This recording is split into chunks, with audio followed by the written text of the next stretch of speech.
Halo guys, welcome back again to my channel. Bersama saya Hansen di sini, dan seperti biasanya setiap harinya saya akan buatkan video seputar cryptocurrency.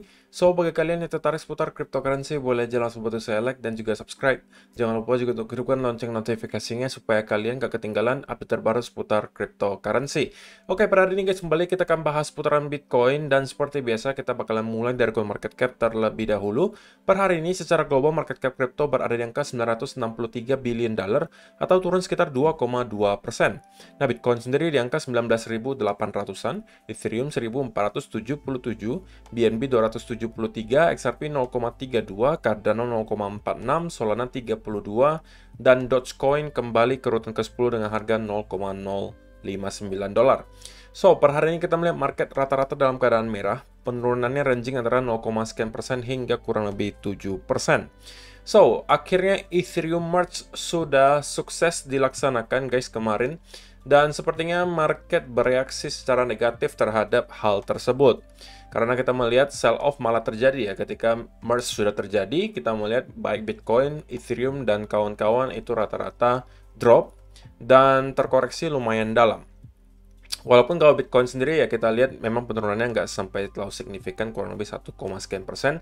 Tapi kalau Ethereum itu udah 7%, kemudian altcoin lainnya ada yang 2%, ada yang 1%, ada juga beberapa yang di atas 5%. So, itu adalah outlook sementara dari beberapa top coin yang ada. Kita hari ini nggak bakal masuk ke berita dan data karena nggak banyak yang bisa saya dapatkan. Jadi langsung aja kita masuk ke chart. So, kita bakalan bahas tentunya dari US dollar terlebih dahulu. Oke, kita bakalan update lagi apa yang sedang terjadi so far gitu ya. Berita buruknya adalah yang dilakukan oleh US dollar index, kita melihat ada konsolidasi yang terjadi setelah ada pump yang terjadi di sini. Oke, jadi kalau kita zoom in ke 1 hour chart, kita cenderung membuat semacam bullish pennant nih guys. Oke, jadi dengan adanya hal ini, kalau kita ternyata breakout lagi ke arah atas, tentunya ini bukan berita baik untuk stock market dan kawan-kawan. Terlebih lagi kalau misalnya kita mampu untuk break lagi dari high sebelumnya di sini, oke, dan menuju ke mungkin sekitaran area 112 untuk US dollar index. Kalau itu yang terjadi, maka kemungkinan besar kita bisa melihat stock dan juga cryptocurrency kembali tertekan. Tapi apabila kita mampu breakdown dari area di sini, oke, kemudian kita mendapatkan ada semacam bearish continuation pattern dari sini, maka bisa jadi kita akan membuat dua wave correction dari sini, oke, dan itu adalah pertanda yang baik. Dan harusnya kita akan melihat stok dan crypto itu rally. Jadi tergantung nanti US dollarnya ke arah mana gitu ya. Jadi sampai sekarang tentunya crypto masih sangat berkorelasi dengan US dollar index dan juga tentunya dengan S&P 500. Jadi kita dapat ada dua berita buruk hari ini, yaitu pertama tadi kita melihat US dollar index itu membuat potensial bullish pennant gitu ya, walaupun tentunya ada chance itu terinvalidasi. Tapi di S&P 500 kita juga melihat ada hal yang kurang baik kita lihat, yaitu adalah break dari area major trendline di sini, dan kita closing 4-hour chart atau bahkan mungkin daily chart itu udah di bawah area trendline ini. Walaupun kalau misalnya kita perhatikan secara area horizontal kita masih tetap bertahan di area major support guys, yaitu di sekitaran 3.900-an. Oke.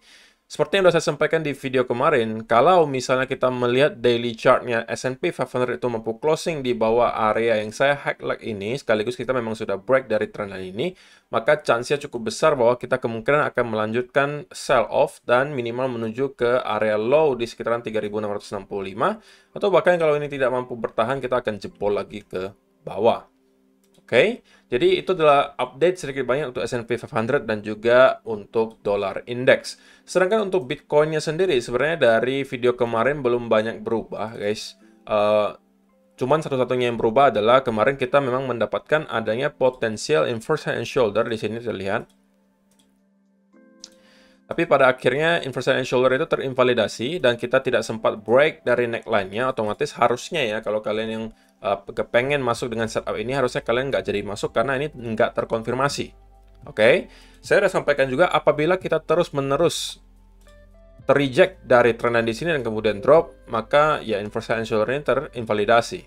Oke, cuman ya berita baiknya gitu ya, sampai hari ini kita masih melihat Bitcoin itu mampu stay di atas area support di sekitaran 19.600 sampai 700-an. Terlebih lagi kita udah sampaikan di video kemarin bahwa kita udah starting untuk membuat adanya bullish divergence tercipta. Dan kalau kalian perhatikan secara price action pun memang kita melihat dengan jelas ya untuk pelemahan momentum para sellers itu terjadi, di mana di sini kita melihat sell off yang sangat deras. Oke, diikuti juga sell off berikutnya di sini yang sudah tidak sederas yang terjadi di sini. Oke, di sini juga sama, ini tidak lagi sederas yang terjadi di sini dan kita sekarang sedang terkonsolidasi. Ditambah lagi kita membuat 3 lower low, tapi kita membuat higher low di indikator RSI. Itu menunjukkan bullish divergence. Jadi itu belum berubah guys dari yang kita udah bahas di video kemarin. Inilah kenapa saya sampaikan guys, ketika kita melihat adanya divergence, baik itu bearish divergence maupun bullish divergence, itu tidak bisa kalian jadikan konfirmasi untuk masuk ke sebuah trade. Menurut saya alasannya belum cukup. Kalian perlu konfirmasi juga dari segi price action. Nah, kalau untuk sekarang tentunya kita belum mendapatkan setup apa-apa menurut saya pribadi.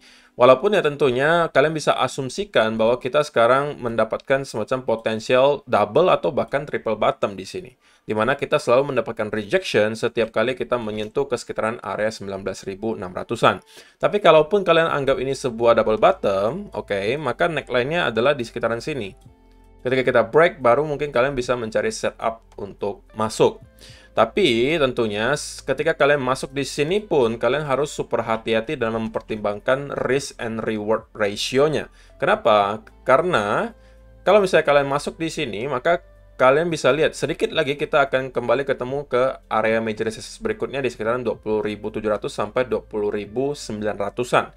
Jadi kalaupun ini kalau saya aja guys ya, ini bukan financial advice tentunya. Kalaupun saya pengen masuk katakanlah untuk scalping gitu ya long, dan saya masuk atas dasar setup double bottom di sini gitu ya, atau triple bottom bahkan mungkin di sini, dan saya masuk ketika dia break dari neckline-nya di sekitaran sini, maka yang saya tunggu adalah dia break dari neckline, oke, kemudian retest, dan saya masuk ketika ada break dari trendline yang tercipta di sini. Oke, ini akan menjadikan risk and reward-nya jauh lebih baik. Oke, kita coba lihat. Kalau misalnya saya long di sini, anggapannya kita break dari sini, maka saya cukup memprotek diri saya di bawah sini. Oke, dan saya bisa mengambil potensial reward hingga minimal 20.700-an deh, anggap nggak usah terlalu muluk-muluk ya. Berarti itu udah 3:1. Oke. Tapi, kalau misalnya kalian langsung masuk, ketika kita break di sini, kalian akan bingung untuk taruh stop loss-nya di sebelah mana. Gitu ya. Kalau katakanlah kalian taruh stop loss-nya terlalu jauh, misalnya kalian long di sini, anggap ketika breakout kalian langsung masuk katakanlah. Kemudian kalian taruh stop loss-nya saya di sini aja kok, gitu ya. Kalian bisa ukur targetnya itu bisa nyampe mungkin 20.800, 900, tapi kalian mengambil resiko yang terlalu tinggi kalau nargetkan ke sana, gitu ya. 20.700 itu udah paling aman menurut saya. Nah, kalau kalian targetkan 20.700, maka secara risk and reward ini cuma 1:1. Oke, dan ini menurut saya kurang memadai.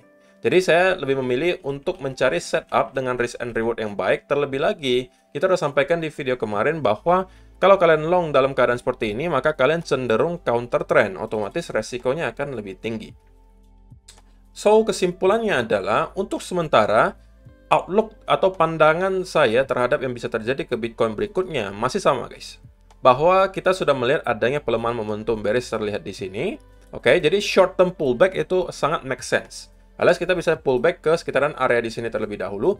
Baru dari sana kita akan lihat lagi apakah kita mampu break dari area di sini lagi. Oke, kemudian consolidate, maka ini bisa berpotensi kita membuat semacam V-shape recovery. Oke, V-shape recovery seperti ini. Dan itu berarti kita membuat wave kedua dari sini. Oke, tapi kalau misalnya ternyata kita mendapatkan rejection yang sangat kenceng dari sana, oke, kemudian kita break dari trend line-nya, maka ini adalah pertanda bahwa kemungkinan besar kita akan kembali at least nge-retest area 19.000 atau bahkan kita bisa break di bawah area tersebut. Jadi sampai hari ini outlook tersebut belum berubah. Yang saya lihat sekarang bisa terjadi Bitcoin adalah mungkin kita terkonsolidasi sedikit di sekitaran sini, kemudian kita akan pullback ke sekitaran minimal area 20.700-an. Oke, so itu aja sih yang perlu saya sampaikan di video hari ini, guys. Semoga bermanfaat untuk kalian semua. Terima kasih yang sudah menonton sampai selesai dan kita akan ketemu lagi di video yang berikutnya.